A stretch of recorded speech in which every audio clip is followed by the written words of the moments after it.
welcome back to Buckle up, baby. Hit It Shades. I'm calling you Shades. Michael always wears sunglasses on the remote podcast for Buckle Up, episode 51. We passed 50 episodes. Yeah. 51. Guest lists are lining up. Excited announcements coming up in the next few weeks. Exciting guests coming up. A new era. A new era, for sure. Up. Yeah. We are going remote this week because whatever, who knows? The week got away from us. Away from us. Good to set up big content meeting, and he could not visit. You're like a Russian. I don't know how a Russian is really. They had big content meeting.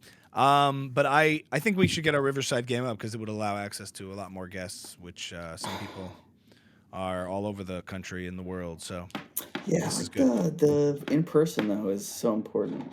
I agree. Ideally, but if you could still get somebody like this. Certain people, right? We're not going to say no to. We got someone on the line who we might do Riverside with. Yeah. Until we can fly him out, and we'll get that budget one day where we can fly our guests out wherever. That'll be we cool. will do we that. Can fly out. Yeah, we got Scaramucci coming up next week. Do we? He's doing every. If you're Jewish and you have a podcast, he's doing it. Why is he working the Jewish ones? I did see him on Mislabeled. Which was listen. I'm on Long Island. I know the Modocs guys didn't get the vaccine, but you know my family. I gotta protect my family. You know, I was watching the. I'm not gonna do that. Like I was caught up in the whole charade of the whole thing. You know, and it's just like no. He's cool as hell. I gotta say, he was probably like an asshole until 2 years ago, but he's real. So? I'm sure. Yeah, I'm sure he was just a miserable person to know until recently. You said you wanted to hate him. But you liked I wanted to hate him so much, but then I was listening to him. He's like, I mean, he's talked about Trump because the hosts were clearly like, I don't know about Zach, but for sure the other one is like 5 towns Jewish, like Trump guy. The whole project is really fascinating to me. They're like the whole like underbelly of Orthodox Judaism that likes. Trump is a symptom. It's like they like the lifestyle. They like what Trump represents. Whether it's him or someone else, they want to be that thing. And like it's like a podcast for like them to like curate guests and tastes and perspectives. Well, it's fascinating to me. I like listening. They represent also a sector of like modern Orthodox cultural Judaism, which is not modern Orthodox. It's not modern Orthodox. I'm sorry. Well, no, it in a sense, it's people who are engaged with the world. They know about culture and movies and stuff like that. But it's not modern Orthodox. Come from our backgrounds. They don't. No, it's more yeshivish, as you would call it. Different. But what I mean is, it's religious, it's right wing, it's traditional, it's right wing politically. And what they like about Trump is that refreshing sense of humor that is Trump. Trump is a kiddish guy to them, who's at the kiddish club cracking everybody up. Like they like that personality that is Trump. More than ideology. It's part of it, but then also Scaramucci had an interesting line where he was like, he said something and he's like, no, that's in the Torah. You guys know the Torah, right? And they said something like, no, that's not in the Torah. It was something like they're so like unfamiliar with like the more like profound, like universal kind of moral. The conservative, Jewish stuff. No. I don't mean like the stuff that like Judaism, Buddhism, and Christianity, and like and Islam, with the things everything has in common about like the human condition. Yeah, they know like Rashi and Tosfos. With that, exactly. So the minutia was like actually like talking, and they didn't get what he was trying to say on like a religious level, which is I'm fascinated by it. I like listening, but he himself was basically like, you know, like I shouldn't have taken the job with Trump. My wife left me because of it, and she was right. Yeah, and he was like, she was right. I was an asshole. It's acting like an asshole. I put our family, you know, I got our family in trouble. I got myself in trouble. I shouldn't have done it. It was all ego. And like, you know, I went on my hands and knees and begged her to take me back, and eventually she did. Whoa! I didn't watch the episode. Yeah, and they were defending Trump, and like eventually he's like, yeah, but you know what you can say about Trump. The host was like, what you can say about Trump is at least he's not he is not bought by anybody, right? And Scaramucci's like, what the fuck are you talking about? He's like, he's bought by Putin. Why is he kissing his ass like that? course he's bought. He's bought by a million different people, like including Putin. But I mean, you can't argue with Scaramucci. Like, you know what I'm saying? Like he's just I like, think what you're saying is I didn't watch the episode, but like they were expecting to get certain reactions out of him, like agreeableness, and he was like, "Guys, I know what you're saying. I bought into it too, and you're wrong." And like, it's not a guy who's a exactly. Trump, who is a never Trumper because he's a former Trumper. So it's like, Yeah. oh shoot. Yeah, yeah, But yeah, yeah, and he's but in I'm rooms with him. He suspicious of knows him. but everybody had now he might have a reverse agenda too.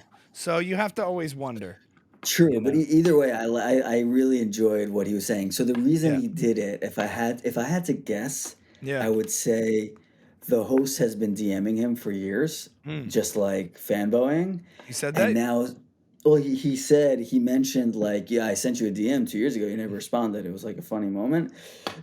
But now Scaramucci has his own podcast about I see. books. Okay. He likes books, so he's talking about books, and so I guess he's like he may have some kind of obligation to do a certain amount of podcasts, or he's Uh-huh. like, I'll give these guys 45 minutes if I get another 100 listeners. You I don't know, know. All great. right, well, Why maybe we'll not? go after the mooch. I think that would be an interesting conversation. You seem very, you know, enthralled with him.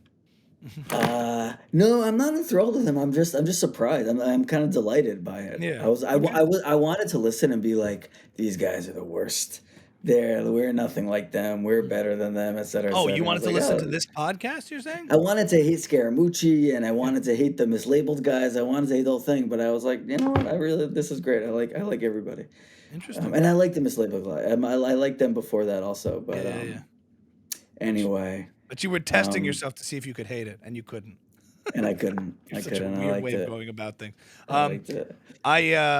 All right. Well, maybe he'll come on us too. I want to go after a few people in the political world too, as things are getting pretty heated. I did Oh a yeah, Trump bit. I did a that'd be Trump bit on interesting. stage. I was very happy with. I clinched an impression I hadn't had yet of Trump, which was satisfying for me, and it was the teleprompter Trump. Teleprompter Trump. It's very hard for me to say on stage. I have to get that right. I was working on this thing where I noticed in a lot of Trump impressions, it's very like spastic. Great guy. I love this guy. Fantastic guy. Blah, blah, terrific. But I could never like integrate that Trump into my, like, the weirdest thing about Trump impressions is, like everyone's got a different take and an angle. It's not like every Trump impression is a copycat of the previous one. Like there's the Alex Baldwin one, if you remember. There's a guy online, Matt Friend, who does one. He's disgusting. He's a dog. He does his own Everyone's got their versions, and then I developed one called Teleprompter Trump, where it's like a lot more sensual and slow because lately Trump's been rolling out these like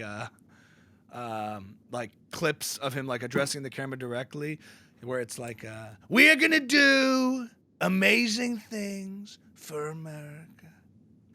When I become president again in 2024, we will issue an executive order recognizing two genders, biological men and biological women, beautiful women. There's so many. But like, the teleprompter, where it's much more straight and very sensual for America.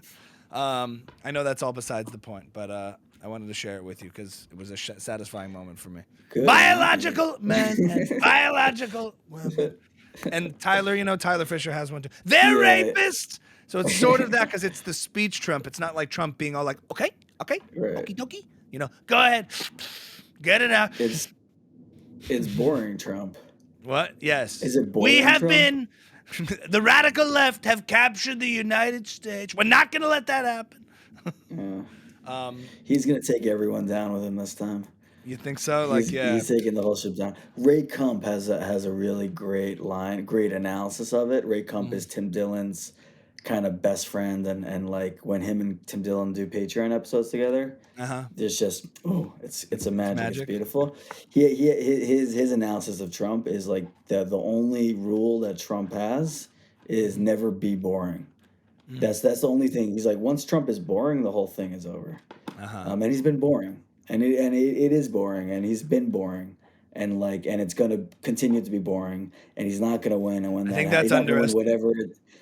Again, I think that's no. I think it's an underestimating. When I saw the clips of Trump that directly said, We are going to issue an executive order banning the teaching of critical race. Like he's clearly calculated going after and going Right, after all right. the Well, things that that's him trying, right, what? right. That's him trying. Yeah, yeah, right. So, but And you're he like, up oh for the last yes, couple of months, he's been boring, I'd say.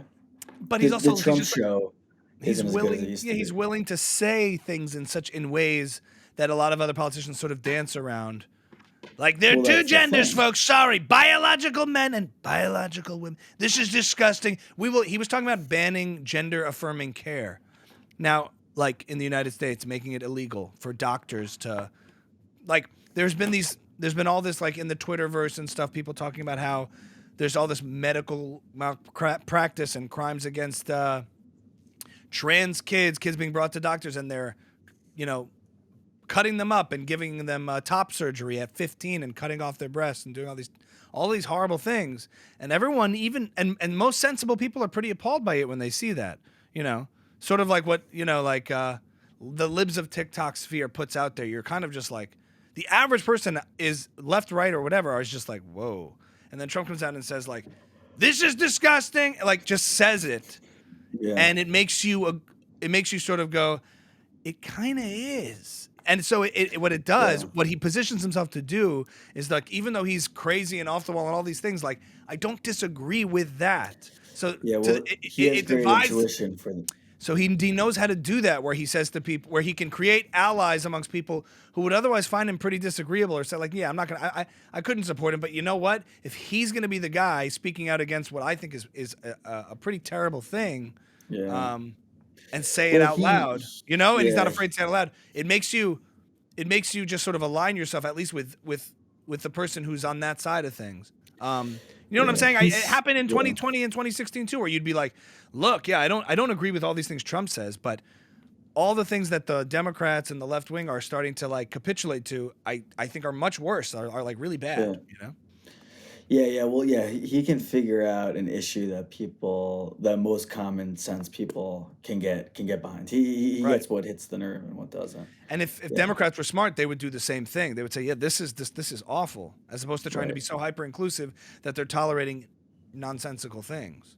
You know, right, right, like right. men have Yeah, so periods. yeah, Men that's have a good periods. Men example. don't have periods. They never do. Like, it's this guy. It's this guy. You know, like, Right. he'll Well, say things like that. that's him not being boring for sure. Correct. And then you see a Yeah, Tampax ad where it says men have periods. And you're like, okay, this might be not just a Republican conspiracy. This is a real Tampax ad that says men have periods. Men can give birth.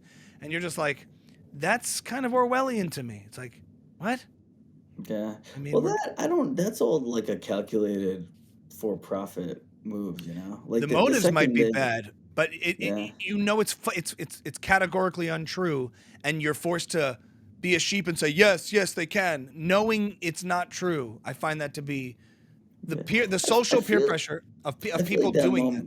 that moment's I don't know. I'm not really involved in like in like universities or like Yeah. workplaces or anything, but like I feel like that moment's very over. No, Of it, it's of like the woke thing is like I feel like it's ending. you don't spend enough It's on time on, its like, last if you spend enough legs. time on right wing Twitter and you see kind of what's been Yeah, going but that's on, not like, real life. That's I not don't know real if it is or life. not, but in mainstream, dude, dude, there's like Oh, oh. there's speech codes in companies of Yeah. like HR departments that have been infiltrated a lot by woke ideology, explaining that we don't say like, shoot your shot is not appropriate. It's too violent But language. I'm saying that was even several months ago. Like I just read an Oh, article on months. Axios that like corporations are not weighing in on social issues. Like it's down like 90%. There's a coalition of CEOs Hmm. whose purpose is to like weigh in publicly on social issues and like Right. not be afraid of difficult conversations, and they are also not weighing in on social issues anymore. It's like it doesn't, because the market is so down, it Yeah. doesn't make, no one has the wherewithal to take that kind of risk, and so Uh, people aren't speaking out anymore because like they so realize no one really cares. maybe corporate America is laying off of it, but in the culture and in academia, like, But there's that's a something going around reflection Disney Plus right now. of Disney what Plus people is want. what's that? The corporate response is just a reflection of like popular opinion. They just want to do what's popular. What's going on at 100%. Disney Plus? There's a thing that I saw that like literally in the past 24-hour cycle of the internet, Mhm. um, There's a show on Disney Plus called The Proud Family. I don't know much about it. I It's think it's an about a app. Proud Boys, a No, family it's the of opposite. Proud I think Boys. it's a black family, Uh, and there's a clip of this show. I haven't never watched the show. I don't know anything about it. But there's a clip of a going around of the kids put together a play, and uh, it's basically like critical race theory, Black Lives Matter chanting. Slaves built this country. Slaves built this country, and that's why because we are still systematically oppressed. And this is a kid's cartoon, yeah. and you're watching it like, and you're Here's the like, thing, Ame. yes. Here's the thing. You went from like a few hundred Twitter followers to 4,000 Twitter followers, and your mind has been rotted. Yeah, you gotta Oh, get off. You gotta get off Twitter. You've been spending way too much time on Twitter. is that what you think is happening, Yeah, yeah. It doesn't. It doesn't. Yeah.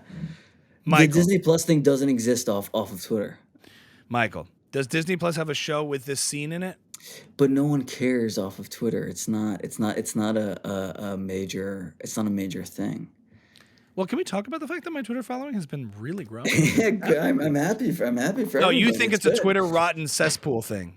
I do. But that is I always the really cultural. do. But look, these things always sneak up on societies. You're like, where did all this come from? Right, There right. is No, things that go on in the culture that people aren't paying attention to in their everyday lives. Who cares? And then you're like, oh my god! All of a sudden, you're no, Venezuela.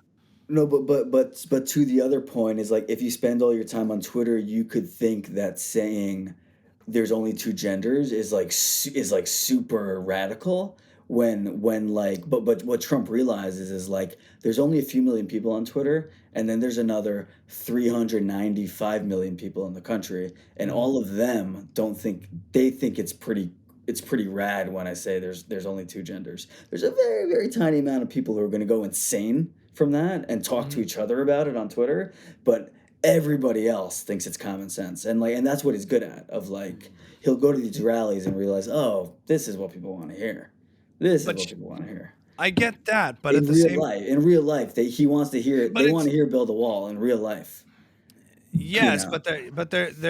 but there's always a sliver that can have disproportionate impact on the society at large. And there, Yeah, yeah, especially but when that it's limited. sliver, especially when that sliver is seeking positions of power, which they are, political But positions of it's power. short lived. I think the whole woke thing is like short lived. Like it had its moment and now it's waning. I think and now Marxism had its moment, and it ended up slaughtering millions of people. I mean, you could say that about political movements and where they stem from, and it's just usually stems from a sliver of intellectuals in the society that wish to reimagine the society in this utopian vision.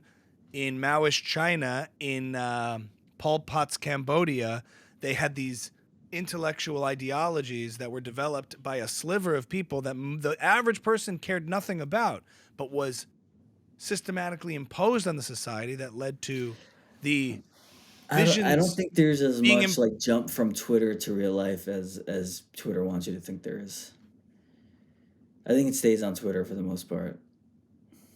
well, we'll see who survives. I understand, but I'm just saying that you start I to see it everywhere. It's not just Twitter. You start to see it in in all art, in all culture, in Disney movies. It's not like Twitter itself, but you know everything.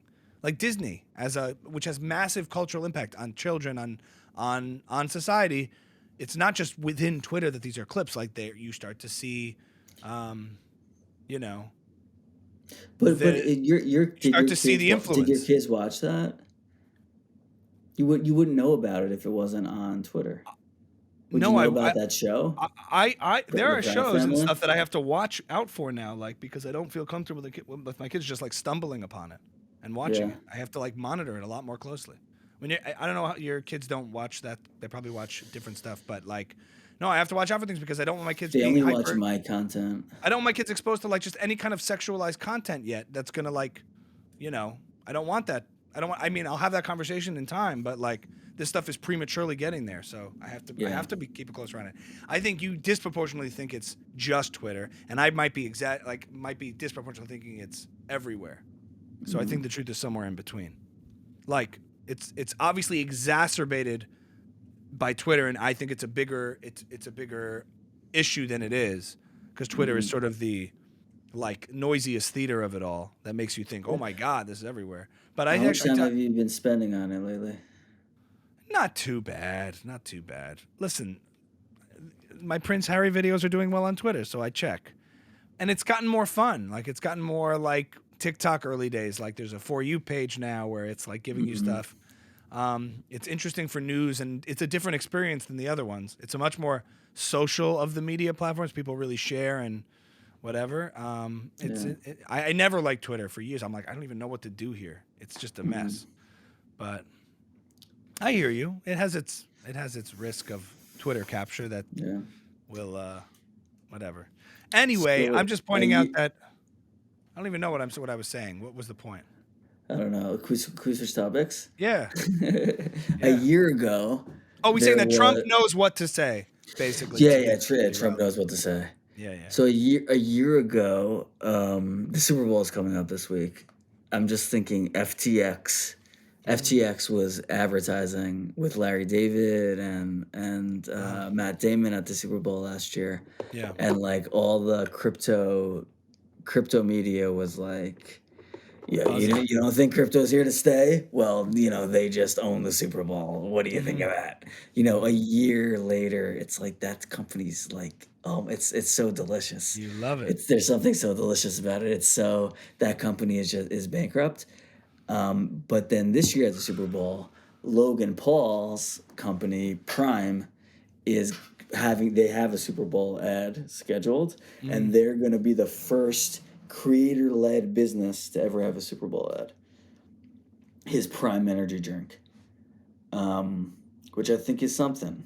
I'm really excited to see it. I want to see what he came up with. Yeah, the creator economy is much more real and tangible than the crypto thing ever was. Yeah. And it's always been here to stay. And like and he just signed a deal with UFC to be the official drink of the UFC, and he's like really an entrepreneur in that way. Did you see that leap he did? Yes. In the WWE. Yes. It's outstanding. Oh my! You can say whatever you want about the guy. That was awesome. That he's a professional wrestler. He's so athletic. My God. Yeah, that leap was my God. Well, and right before that was link in the show notes. It was it was amazing. Right before that happened, I was like, "Oh, is Logan Paul like going down again? Like, he's getting this flack for this thing. It's like, is he gonna? He goes like up and down in terms of how he's received by the public. Then he gets up there and he does the wrestling thing. Everyone's like, okay, he's got something. Like, that was crazy. Yeah, CoffeeZilla saw that and just shut his laptop. He's like, I can't compete with that.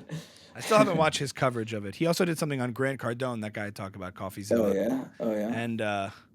And the reason I know that maybe CoffeeZilla's onto something, and I haven't watched any of it, was that Grant Cardone made a response video to him. He's like, "You're a loser. You don't know what you're talking about. Maybe people like you should just shut up." And I'm like, okay, maybe he struck a nerve. Because people otherwise, if he was a busy billionaire, he wouldn't respond. Right. So I'm like suspect when somebody does that. I imitated one guy once, and he immediately DM'd me, "By the way, my stuff is truth." I'm like, okay. The Logan Paul thing, that was an incredible move. From two sides of the thing, they collided. Yeah. What if they practice? I want to know everything about it. Oh, they rehearse it all. Practice? Yeah, of course. Sure. And there's all these cool things you see in wrestling where they like go for moves, they signal to each other what's going to happen, Yeah. But that was quite something. Yeah, so I'm excited to see this commercial. I mean, these people are more culturally relevant than anything else. They're the new center of culture, I think. Well, media. Yeah, it's interesting because until I started doing the podcast with you, I wasn't aware of it. I wasn't aware of it, so it's cool. I mean, the whole country is going to be aware of who Logan Paul is. I'm sure 7 out of 10 Americans have no idea who Logan Paul is. Like, kids do, teenagers do, but like anyone under the age of 30 probably doesn't know. Under the age of 30? Over the age of 30. Anyone over the age of 30 who's not like plugged in knows who Logan Paul is. Right. Like, but by the same token, exists. By the same exact token, anyone under the age of 30 doesn't know who the Oscar nominees are. Right. It's really interesting. It's like, but the thing is, the people over 30 don't know either who the Oscar nominees are. So by the same token, no one knows who the legacy people are. Twitter does. What I'm, it's like you couldn't name any of that stuff. None of that's culturally relevant, which is kind of Well, funny to me. that's a great example of what Twitter is. It's like the same group of people talking to the same group of people. It's like these Oscar nominations are made by the same people for the same people. They're Right. just talking to each other, and everyone else is tuning out. Yeah. The Logan Paul universe is tuning Yeah. out, and meanwhile they're building possibly $1 billion business. Like he'll sell this drink at some point for a few $100 million. Yeah. That was a weird That's his moment. You just goal. waved a passy in front of the screen. Oh, sorry. This is what I've been playing. We had Oh, guests here, and they left okay. this here. You're like, and so you're playing with a guest pacifier. You're I just gonna fill give it. this with fentanyl, and then I just suck on it all night. You're just gonna give it back to them. Here you go. Oh yeah, we washed it. Speaking of the center of culture and creator economy, the Mr. Beast, scandal that's going around this past week is so weird. Let's And tell we the were folks on what it before happened. anyone else. What happened? Sorry. What happened? That would be a great scene in a movie. A like mob boss, badass guy who everyone's scared of, but he has a passy. That's what they call him. And then you ask him like, what happens? Yeah. Well, his parents never got rid of it. He's like, tell me something. You come into my office asking me to kill a man. At what price? And he puts a passy on. I actually I'm around pacifiers all the time. I never like try it.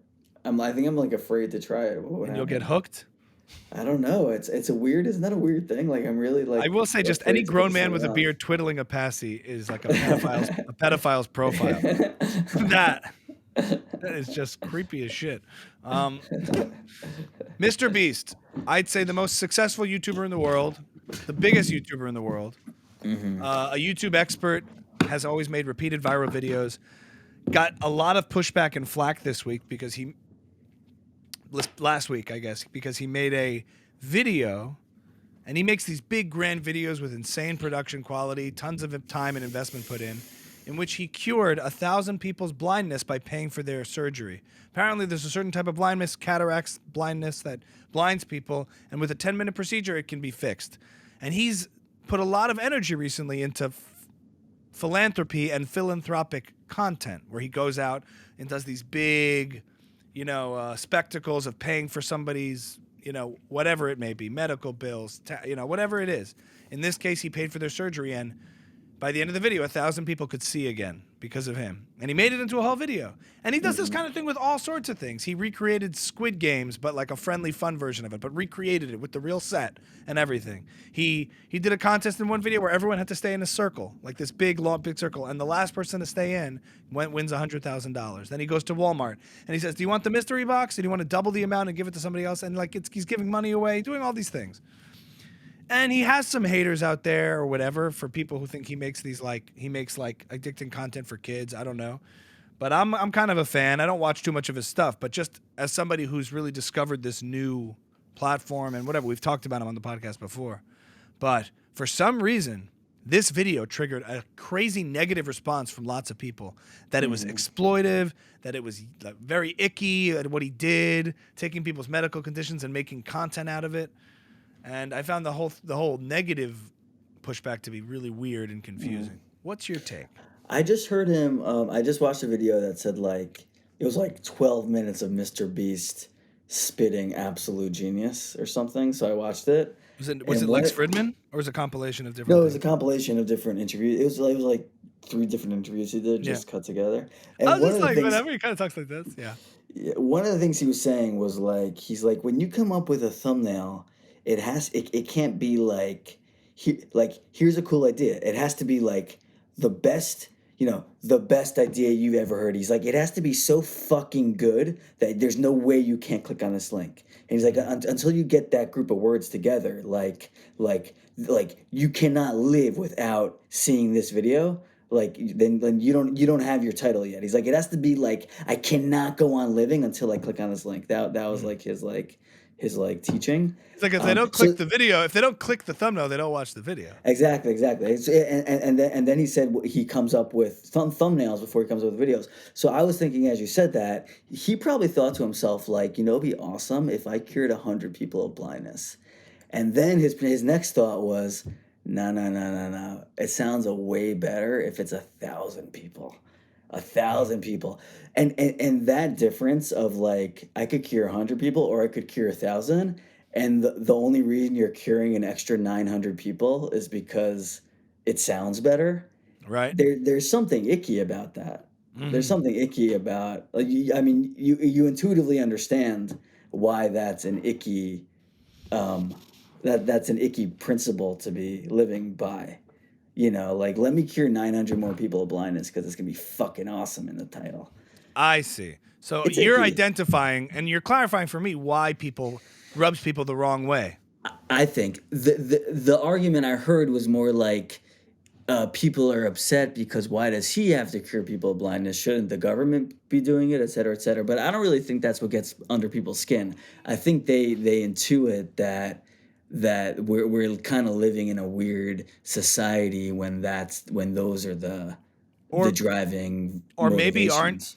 maybe aren't they simply projecting the fact that they're not doing shit about anything, but he is. So the fact that he goes out and actually takes the amount of effort it takes to actually do this and goes out and does something proactive that's really positive and good and philanthropic makes other people feel bad about their own lack of commitment to those things. So So instead, if it's easier to blame other people and say, F you, because you're making me not feel good by watching you do something good. You're making me feel bad that I don't do anything that good in my life. it's an Could be a interesting part of it question, too. right? I actually hear what you're saying. You've identified why it feels a little icky because he's probably like, I want to do this. His motivations aren't pure. His intent, his results are good. His intentions are bad. Yeah. Okay, you're identifying what people It's like like. an His intentions age-old are. This will be a question. great video. It's an age-old question. Like, do the ends justify the means? Does it matter why he wants to Do do you it? think If at the end of the the person who day, got his surgery was like, ugh, did you really only make this for a thumbnail? You know what? Make me blind again. right? Yeah. So that was your video. My video was the parody of like it's all about content for him because what if I made him blind again and then gave him his sight again Yeah, and then he right. just keeps So, making the guy so blind. We can I keep thought going. your video should have ended with, and then we're gonna keep him blind. Because in the end, it's really not about helping anyone. It's just about the content. Well, I Like did say if that. he ends, yeah, I did. I think at the end of it, I don't know if it was clear. I said if we could keep this going, we could keep this going. yeah, yeah, In right, other, right, right. that Yeah, was I my love idea. that. The idea was we're just gonna keep doing this, and then we're gonna Yeah, give him yeah, $100,000 and take it away, and hundred yeah, thousand, and then take it away. It yeah, ended with the same point you made. It ended with him punching him in the face. Stop, and yeah. he blinds him again. It So was it was a great video. I loved it. It was a I great was proud video. of it. It was very Yeah, hard to edit yeah, simulating Mr. Beast because I yeah. was like, it was a very good learning experience for me. I'm like, let me parody Mr. Beast. And I'm like, man, and I had to go to v.io and do captions and constant moving backgrounds. I'm like, I had to pay attention. I'm like, my God, Mr. Beast videos is drugs for the masses in a way like there's never a non-stimulating moment. And Uh, that's why he wins the game. I had to pay attention to the cuts and stuff and see how to get this to feel like a Mr. Beast video. that's pretty And the cool. camera's always moving, slightly zooming. The way he talks, wow. And then it slows down for a second and then paces back. And when it zooms in, it Wow. goes out of focus, in of focus. Yeah. There's almost never a moment where not something is in motion and keeping you in. And that's why you keep watching the video and his retention time is so good. That's a great practice. There are screenwriters who will they'll write word for word another movie. Hmm. They'll watch it and or rewrite a screenplay just to be Right. like, oh, this is how this writer did this. Right. For a content So, creator to recreate a Mr. Beast video to be like, oh, yeah, yeah. Yeah. this is how good it has to be. Wow. So I was saying how when I was looking at it and examining it, I've been watching Mr. Beast stuff not for his like just to be entertained in any way, but like to study it because he's like study me, study how I do it. That's how I did it. Like it's all here, so I'm trying to like learn from his techniques, Yeah. for better or worse. But I'm trying to learn for how he retains attention so well. And like when you do a parody of it, you're watching captions, then the music changes, then it goes back, then it changes. And what people also don't like is how ADHD it is. It's all very playing to the modern attention span. Mhm. But like he also his videos always have an arc. It's a 3-part act. It follows that same structure, set up, and then there's always a he often has like a time clock clicking. Like now it's at 58, 100 people, 200 people. So you're not satisfied yet until you get to 1,000. Like it'll be 1,000 at the end, but there's always like a clock, like a whatchamacallit, number counter. Yeah. Yeah. So it's So constantly taking you in and deeper into it. And in watching that, I was like, I couldn't really do it because I don't have the wherewithal to do it. So I was just making like green screens that were moving behind me, and I made it funny. I was having women dancing on boats for no reason. And if you watch the video again that I did, which is only 1 minute long, at some point I took a clip from women dancing on a yacht, just for no reason, And then nurses I took from TikTok dancing. Thank you. I thought it was really. It was very good. It didn't go I was really viral, impressed. Yeah. Well, who but knows?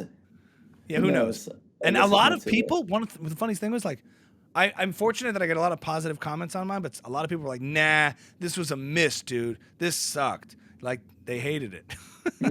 Fascinating, right? Well, because your fans are stupid, also. Right. That's what you You think. have to remember that. Um, Well, so what our friend what our friend would say yes. is, although he is ultimately doing a lot of good for people, like he's drawing from a place of that's kind of evil, and like ultimately those things don't end in good places. I find So, evil to be such a well, such an exaggerated word. Evil. How could you be doing so much good drawing from evil? You well, could be drawing from like a it's not good. self-serving, Let's call it not self-serving. good. Yeah, selfish. A selfish place. Yeah, I don't know. a To more go out there into the world and be doing good things and drawing and like also wanting to like also look how it's not like the way he lives is well, he lives very meekly. He lives very humbly and he constantly is just reinvesting into making more videos.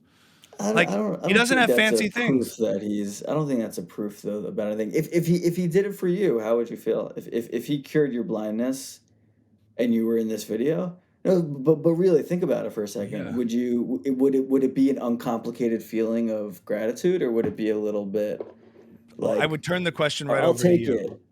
I think I would.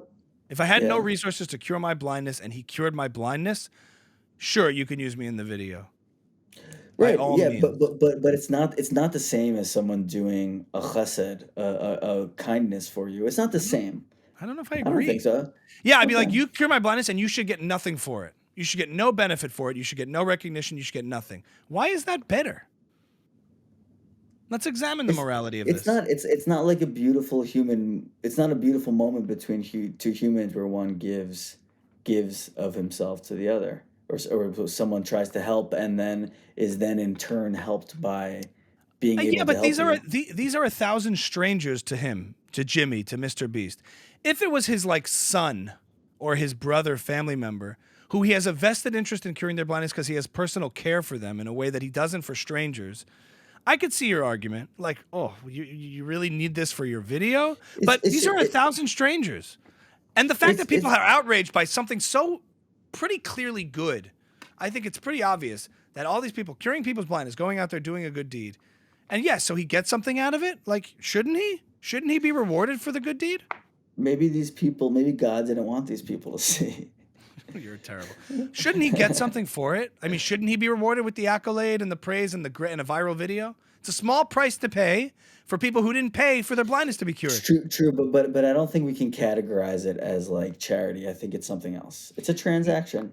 May He involves himself in a transaction, maybe, but who and cares as far everyone as benefited. Sure, right, but it's then not that's isn't that charity. a win-win? Why is charity better? I guess I'm playing devil's It's a advocate. transaction. Transactions can are Is it win-win. is That's it how they is work. isn't transaction preferable to charity?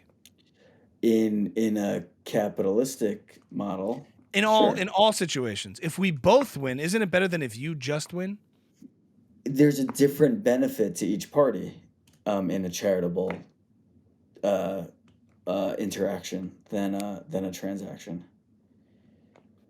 I'm just saying why is one Each morally person superior? benefits differently. Why is it superior? I'm not saying it's superior. I'm just saying it's not charity. Maybe, but I'm just saying Yeah. why is that we're talking now also good and bad. You used the word evil Why is it before. better? I think it's more wholesome and fulfilling. Like can society survive just based on charitable interactions? Probably not. But No. like transactions are necessary. Not just If necessary. They might be I'm your going full entire and life is only transaction, we know. I mean, you've met people whose entire lives are only transaction. They're not nice people to be around. Where every transaction is a single new interaction has to be transactional. well, but it is Like whether you like it or not. It is. No, no, In other it words, I'm doesn't. going full Ayn Rand on you for a minute, just for the sake of Yeah, argument, because it's fun. Think about it. Everything you have in life, even between friendships, is transactional in the sense of it's not always money, but the currency might be other things like mutual benefit. Let's I say think mutual I benefit. yeah, mutual. Yeah, but when something has to benefit me in every single Instance? state or instance, right, or it doesn't work for me. No, my friendships aren't like that. Yeah, they are. I'll deal with friends that are obnoxious because they're my friends, not because it works for me. I Yeah, but mean, you like on a them. certain level it does. On a certain level it does, but it's not the same thing. It's not the same thing. It might not be as clear cut, but in most And let's use circumstances, names. And let's use names. you wouldn't be friends with someone out of the goodness of your heart because they needed a friend. You would be friends with them because they do something for you. Yeah, but not in every single instance. And or maybe And friends that's isn't not really a maybe. friendship. It's not really a good relationship if you're Yeah, purely sacrificial. I think it's important to not have like the best relationships. I think it keeps you That may good. be, I understand that. But what I'm saying is that having mutual benefit is the ideal. That both people benefit from this relationship is definitely optimal. In a marriage, in a friendship, both people benefit. Maybe not equally in every instance in the same thing, but overall, both people So get a so lot out of it and are in it for themselves in a very deep way. Like you're in it because it adds to your life. so what does it mean to give? Hmm? What does it mean to give? What does it mean to give? Mhm. What does it mean to give? You want to see the other person thrive because it gives you joy. So you give. You shouldn't be giving to someone and you suffer. It's probably not optimal. It's probably Yeah, not best. suffer, but sacrifice. So what does it mean to sacrifice? This is To full Ayn Rand philosophy at you that I'm like channeling. I'm Yeah, saying no, yeah, yeah, but the sacrifice. whole So sacrifice would mean you do something in which you suffer for someone else, and you don't get anything out of it. I'm not sure if that's moral. Wouldn't it be I best mean, to give to somebody not in her. But in her she philosophy? died alone and poor, and She was married. He just died first. Relax. she stabbed herself in the heart, didn't she? Oh, Oh. I know you're gonna go. You don't have to troll Mama Rand here. I'm just saying it's an Yeah. interesting No, yeah, point, right, right? yeah, People were right. like, Well, "What about that's relationships? the Don't we sacrifice relationships?" She said, "Most certainly not. You don't sacrifice in relationships. You want to see you love you have love. Imagine if you told a spouse, by the way, my relationship here, our marriage, I get nothing out of it. I get no benefit out of it. I'm here for you. Like I know you get a lot out of it, so I'm like putting myself through it. It does nothing for me. How would that feel to that spouse? It would feel awful. Yeah, That right. wouldn't feel noble. Yeah, She made the same argument. I'm not saying I'm on board for all of it, and I get it, but yeah, I'm yeah, just yeah, saying yeah. I found it compelling to be like, oh, one should live for themselves in the deepest sense, not in the Yeah. trivial, be selfish and not to be selfish in a way where you're deceptive for other people, and you are transactional in the way you're talking about, where you're like Hmm. always you're not thinking long term, but when you're not thinking long term and you're just transactional in that sense, you're not really living for yourself because you're not forming real relationships that are beneficial to you in the long term.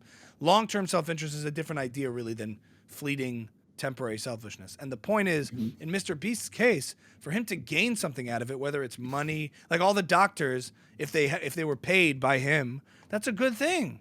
They were Yeah, paid for their time and their skill and their ability to heal these people. They won something.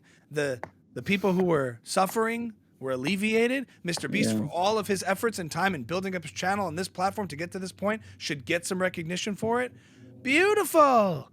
The profit motive works, folks. And I'm just saying that's all beautiful to me.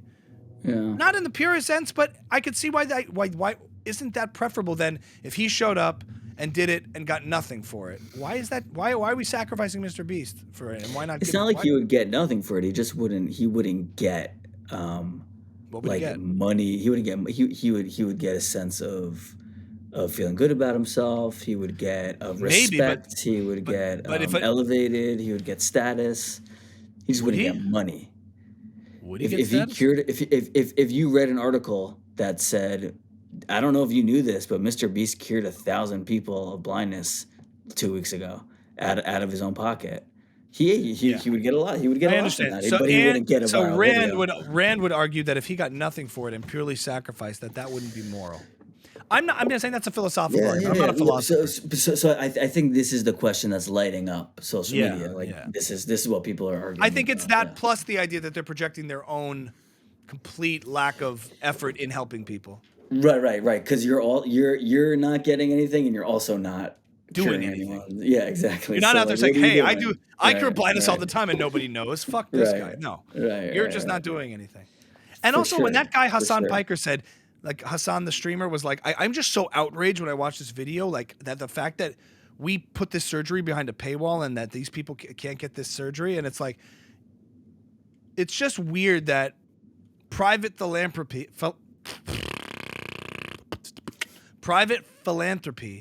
turns off left-wingers so much, but government doing it doesn't. In other words, people willingly giving, their own money to pay for somebody is so offensive, as opposed to the government taking from people and then redistributing it to pay for people. For some reason, that's morally palatable. I find that strange. Yeah. Because it's like, it's always easier to say somebody else should do this. To me, that's kind of moral cowardice to say, oh, this needs to get done. This problem needs to be solved and paid for by someone else, for sure. Like, it's Hassan was blind before Mr. Beast cured him.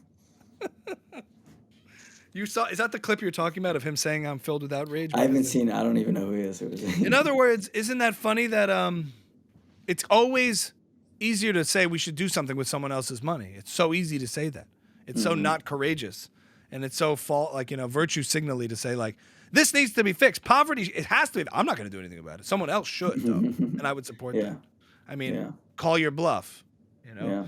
So capitalism. We'd probably all be a little bit better off in some capacity if Mr. Beast was helping everyone for profit. For profit. Yeah. I think, like, I think people like to, like, ultimately it's not great, but it'd be. So ultimately, where do you side? I'm Team Beast. You know that. Where are you at?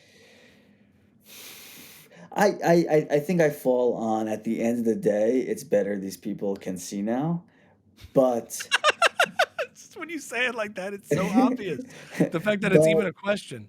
But it's probably better that they can see now. But there's something also to the dignity of the dignity that they were kind of stripped of, that may be more like that may be they may be worse off for than not being able to see. Like, right. I think maybe you think they were stripped of dignity when they were bumping into things. Probably. With all due respect, it must be a less dignified life to not see what's in front of you. Well, that's shitty that they have to choose between two indignities: bumping into things and being exploited for views. I think there is something inherently. You're right. That's something people find icky about the idea that people are inherently selfish and, like, self-serving and want something for themselves. And what Ayn Rand talks about is like, no, like. That's not just okay to tolerate. That's moral. As long as you're not violating somebody else's rights and you're living for yourself, you're achieving your highest moral good. Because in doing so,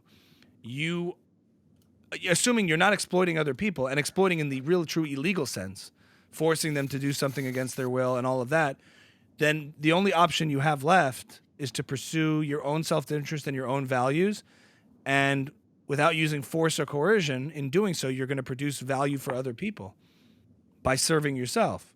Because your only option, if you take coercion out of the equation, like force out of the equation within society, because that was one thing as part of Ayn Rand's philosophy and objectivist philosophy that has to be eliminated. Because in order for man to be able to think and use reason, he has to be free of coercion from other people, and therefore.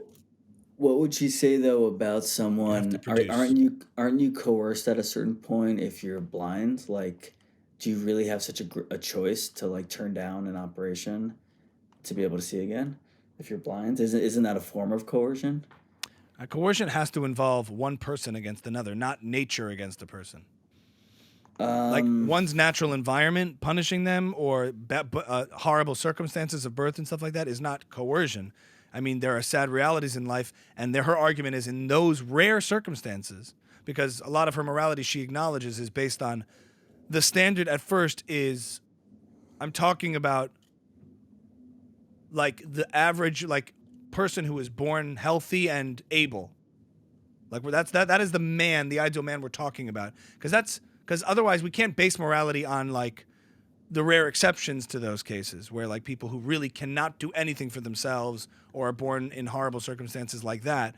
First, we have to start somewhere and base the morality on that. If we base it in the inverse, it all falls apart.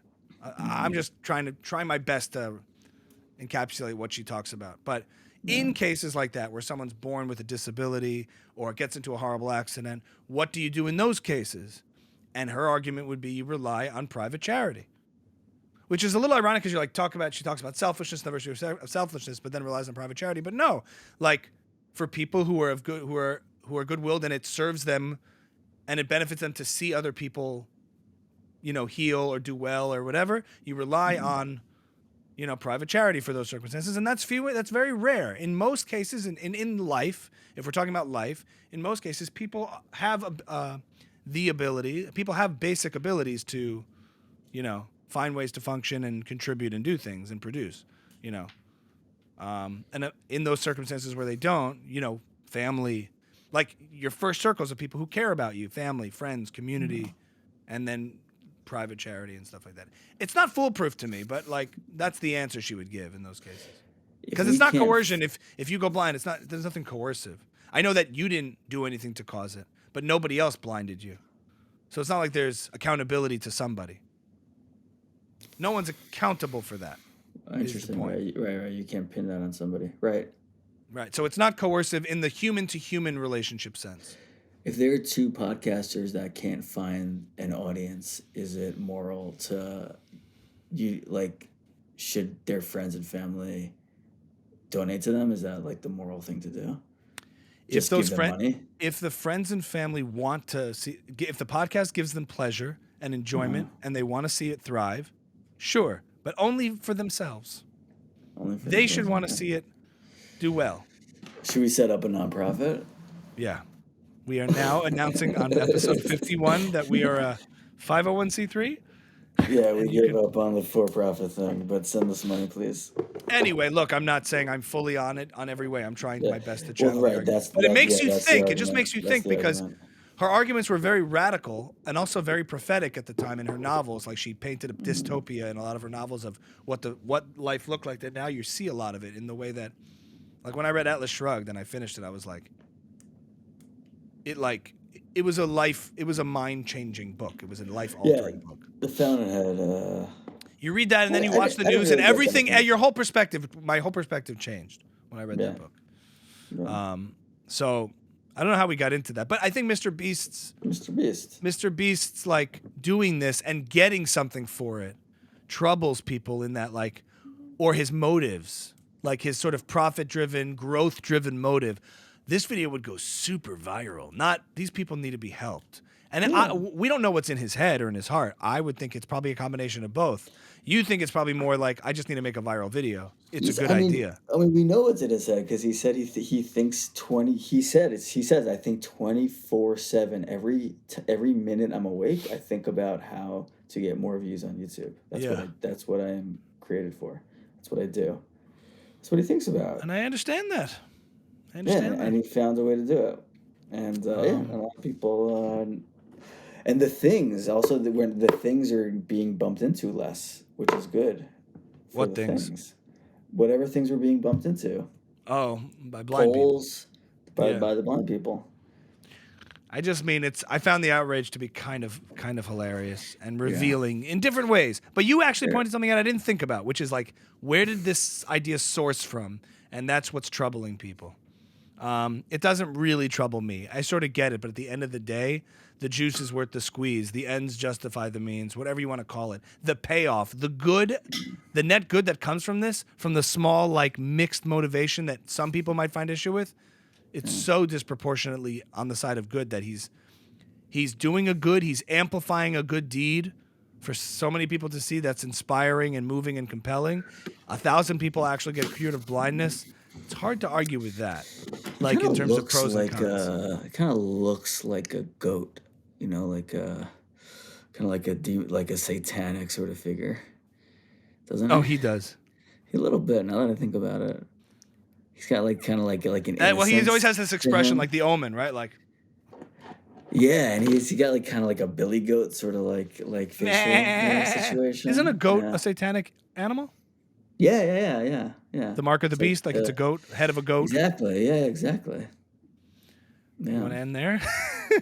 Maybe. Oh, just one recommendation for Yeah. you and for watch the Louis C.K. interview with Theo Von. Uh-huh. It's so good, so I good. saw him praise him, the clip you sent me, which was Yeah, I said beautiful. yeah. So I'm in the middle of the full episode now, Mm-hmm. and Theo Von is like a really wild interviewer, and Mm-hmm. watching Louis C.K. sort of slowly understand where he is, and then Because he was really, the conversation they have is really awesome. Talk I about gotta, stand up, a lot of awesome conversation about stand up, I gotta watch really that. awesome. And I love that really he is a stranger to Louis, which is interesting. Yeah, Louis yeah, does not know yeah, who he is, which is cool. exactly. And then he's And like, he I was doesn't know exhausted his. after a show, and I just put this on to listen. I was like, all right, let me just see a little. And he's dying. Yeah, he's It's dying. beautiful. Yeah, and I've also never watched a full interview by Theo Von before. I've only seen like TikToks, Mm-hmm. and the way. So it's also me understanding who Theo Von is, and he's Yeah. like uncomfortable. It's like it's an interesting interview style. Oh, nice. Have you ever watched the full thing? I've watched long enough clips, but No. like where he's just like, The- yeah, I don't know. Yeah, No, like well, yeah, like no, well, it's the in between, like the clips are the clips, but then after the clip, there's like this moment of like, all right, what happens next? And I Theo Von will watched be like, I watched the infamous Bill Burr Theo Von interview. Did you ever watch that? no, oh yeah, you told me about it. You told me about I it. mean, Bill Burr was seemingly not getting it, Mhm. and they cleared it up afterwards, and they cleared the air. And Bill Burr said, "That's just my style." But when you're watching it, it's hard to believe. He really just seems like I'm not down Yeah. to play with you right now. Right. So Louis C.K. is like he's very kind because like Mm-hmm. Theo, it's like you have to like he's so like sensitive and like sweet Theo Who, Von and Theo? like Yeah. and he'll just like in between topic is like yeah I like to think about like what it was like to grow up and like and you could think he's kinda, like fucking with you Yeah. if you're not in on it but Right. like I don't think he is he's just sort of like that's just sort of how he thinks and Yeah. he's simple he's Right. simple in that way Yes. so Yeah. Louis C.K. is like kind of listening like Okay. okay I'm gonna go with this I'm Yeah. gonna go with this I gotta watch it. and lean into it but I could see how if you're not into it you're like I just bro is saw this an act what's going on here Yeah, on that no, on the Louis C.K. note, because he's like, when it's really interesting to see Louis' persona now on podcasts, where he was always sort of in entertainment mode before, like there's the before like cancellation Louis and after, and I think when he was like brought down a little bit or like whatever, and then has been making the comeback, he's much more just like in this sort of honest, like vulnerable version of himself, where he's just and talking. vulgar also He's less vulgar now, I think. I think in his interviews he doesn't sort of have to be as like mainstream palpable. So like But in a he way, could he's kind not of like out there shock value making jokes and kibitzing. He's more like, yeah, I really feel like, and he's in a different way, more revealing of himself. well, I guess it's hard to say. I didn't really listen to him on podcasts during the height of his He would go on popularity. Opie and Anthony a lot and all that stuff. Oh And if you yeah, listen, I never. it's not he's not doing stand up, but he's really kibitzing and it's funny. Like, We're just like saying during his popularity or now yes, at the height and before, at the as on height. the come Okay, up. yeah, He was like yeah, talking about how he hates his kids. He would talk about that stuff. yeah. So Sarcastically, he was very tongue in cheek, and this is not tongue yeah, in cheek. A lot of his stuff, it's very like right. serious. They had a very tender conversation about masturbation, which is kind of shocking because that's his Yeah, the whole thing. controversy. The whole He thing is did with around Theo Von. talks about masturbation for like 20 minutes about Mm, how he feels about it and how he mhm. thinks about it and what it means to Wow. him. I can't believe it didn't go like super It viral. Like I might. can't believe I came across a clip um on my feed today of him from Chris DiStefano's podcast, the Chrissy Chaos. oh he was on that. Yeah. So he was on that, and it might be coming out or it might be old. I don't know when. I don't know what. But they With asked, the impractical jokers guy? yeah, Sal Yeah. Volcano, everything. So yeah. He's like, yeah. So it was just a clip, and somebody like it was a bonus question. Someone from behind the camera was asking him about what's your take on like the content cycle and like comedians constantly feeling like they have to post to keep up with the algorithm. And you have to watch the clip because I agree with some of it and I disagree with other parts of it, where he basically goes like, he's shitting on this whole notion of having to. He's like, what is the algorithm? I see a lot of comics run into this, and it's awful. It's a terrible thing what's happening with content, the content cycle, because what they're doing is they're trying to appease and they're writing their jokes and they're trying to appease a machine. They're not even going after people. They're going after a machine. And like, what is that? That's nothing. Who cares what that is? At the same time, like, I took issue with the idea that there's always this inclination for entertainers, creators, artists, comedians who came up doing it a certain way with certain methodology to sort of shit on the way people are doing it now and say like, that's not the way to do it. I can't believe they're doing it that way now. It's like, you use the tools you have access to. And I think we would, if I was in the room with Louis, like we'd find agreement, because he also posts all over TikTok and Instagram. He has somebody doing. He says at the end, I have somebody doing it, but all they do is post clips of the specials. So I think what he's saying is, don't water down what you're posting to appeal to the algorithm. Like, you can post, but make sure it's you're focusing on your craft and then sharing it. I think that's what he's really getting. He doesn't have internet on his phone. He's pretty into being unplugged from feedback. Like, stop getting feedback from everything everywhere. But his take being so negative on it and not optimistic about it, I found to be a little bit like, well, it's easy for you. I know, like, he's been in the game a long time, but you had to do your things too. But we all have our things, and like, I don't know, like that. Maybe Chris wouldn't be talking to Louis in that podcast if Chrissy wasn't posting content daily. I think it's also a misunderstanding to say you're feeding a machine. The algorithm's not a machine. It's like it's based on reception of the content from people. From audiences. So it's not. But what really he's also saying is, like, what happens to me sometimes, and creators who are just like, oh, I got to do this now because I have to post this every day because it's trending. I have to go after what's trending. I have to stay within these 4 topics. And I try not to think like that. It's not usually my instinct to say, what's trending on TikTok now? Let me do that. I try to just do what I think is funny. Not at random. I'm a little sometimes calculated of what I'm going to go after, but he's trying to say, like, My issue is more like, as like an artist, your output is going to follow whatever your artistic and creative output is, but it can start to get shaped by the output that the algorithm demands from you. I think that's what bothers me more than necessarily shaping the content towards. For example, what? Something goes viral, so you're like, I got to do that? No, like the frequency. Like, you may not be able to put something out every day as a comedian. Like, it may not come out of you that way, but it has to start coming out of you that way if you want to be if you want success on social media.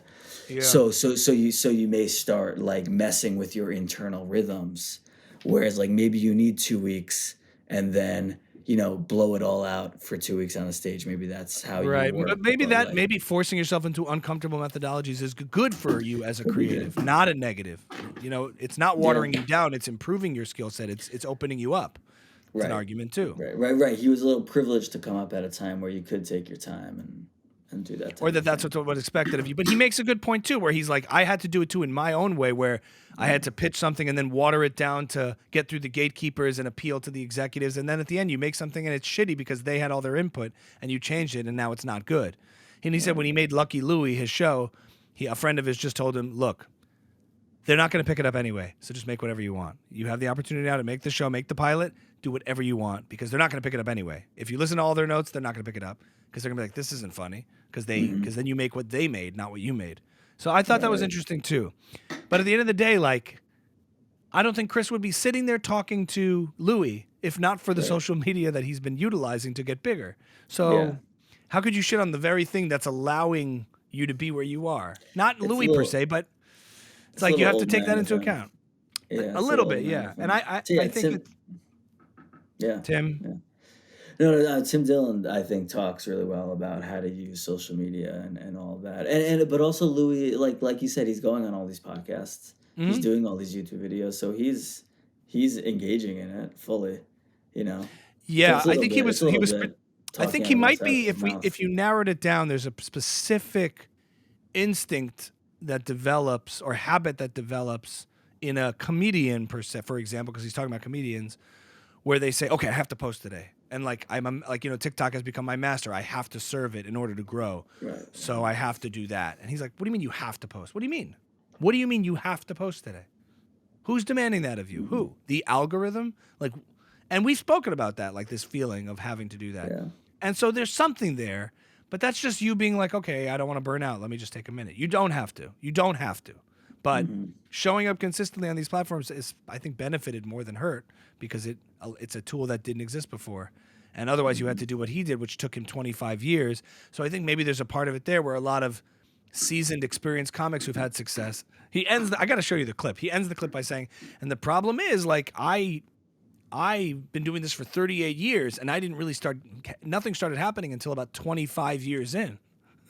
So at my 25th year, that's when things started happening. It's a really hard, long, That was shitty. good. That was good. Hard. Yeah, it's a really hard, long, shitty road. It's a shitty road. And guess what? After 25 years, it sometimes ends badly and nothing happens. In my case, it did happen, and then sometimes it doesn't work out. But you don't find out. It's the same road. You don't find out till you get to the end of the road, and sometimes it works, like it did for me, and then other times you're like, no, you failed.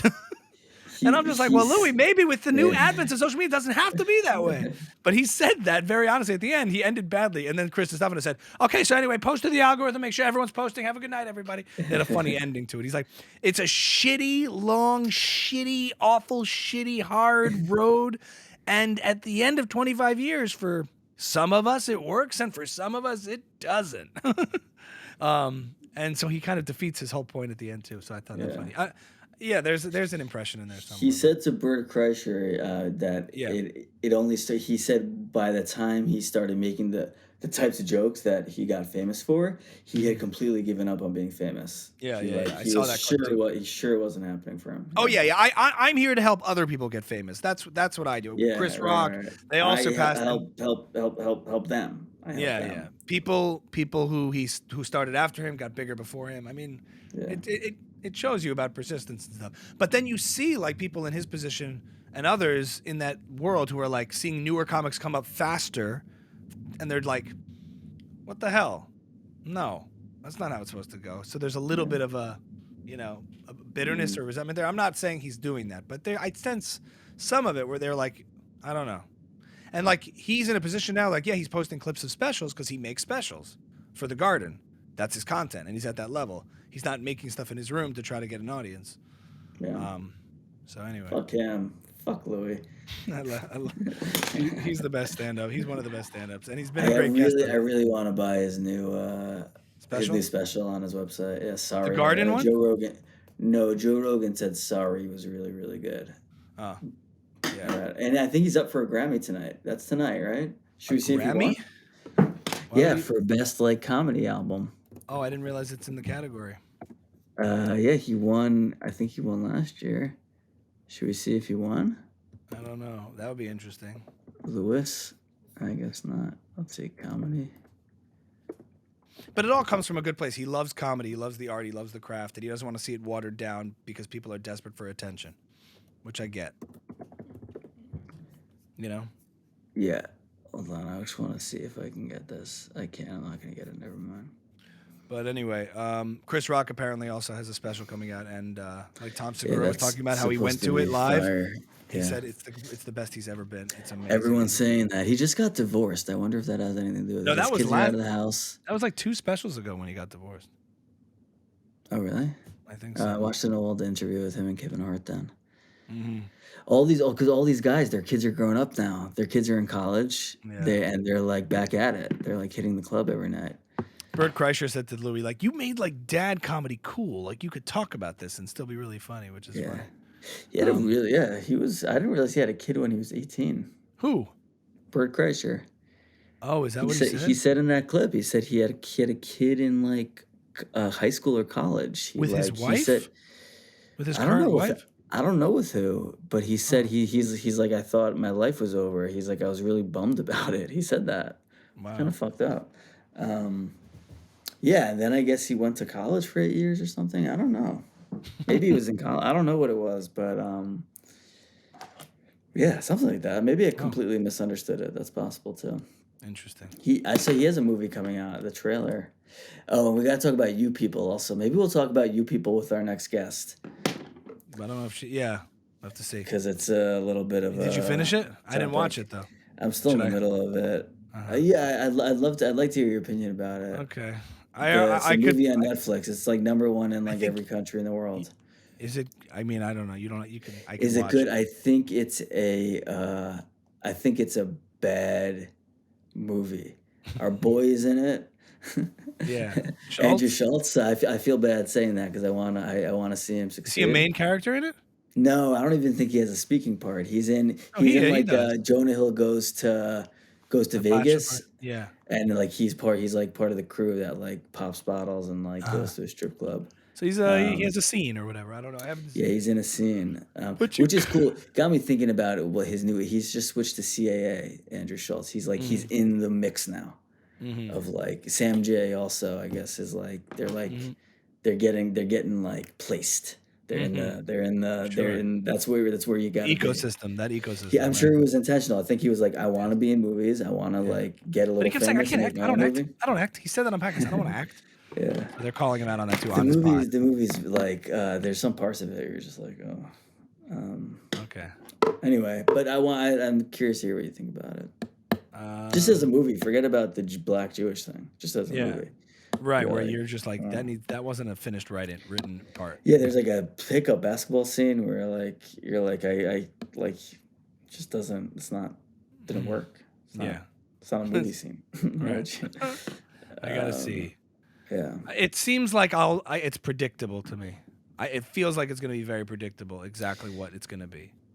Like I feel like I know exactly what points they're gonna try to illustrate. Yeah. And It's the what same position the movie's gonna take. Yeah. It's the same joke over and over. I have a feeling they had like issues editing it. There were some like parts of it where like you're like, oh, okay, I guess they're engaged now. They didn't show it, but I guess they're engaged. Okay, like things like that. Like or just sort of like makes story wise might be all over the place, but also like yeah. Is the racial points that they make in the subtext, or is it just like, okay, let's make our racial points now? Like our, black Jewish scene points. Here it is, like, as opposed to it like being part of the story, like it, like just in your face. I saw a scene, where they're at dinner. It's both. It's both. But I have to see it. Yeah, you gotta see it. You gotta see it. It like it was at once like a lot smarter and a lot stupider than I expected it to be. Interesting. And you're not even finished because it's boring. I'm not even finished. I'll finish it. All right, Michael. Well, that's a good wrap up on episode 51, an hour and 20 minutes on Riverside. Stay tuned for guests coming up on next week's episodes on Buckle Up. We are approaching our second 50 episodes, 2023. Nice conversation, Michael. I appreciate it. This was fun. The Patreon will get the... all the way. Yeah. Yeah. It's gay.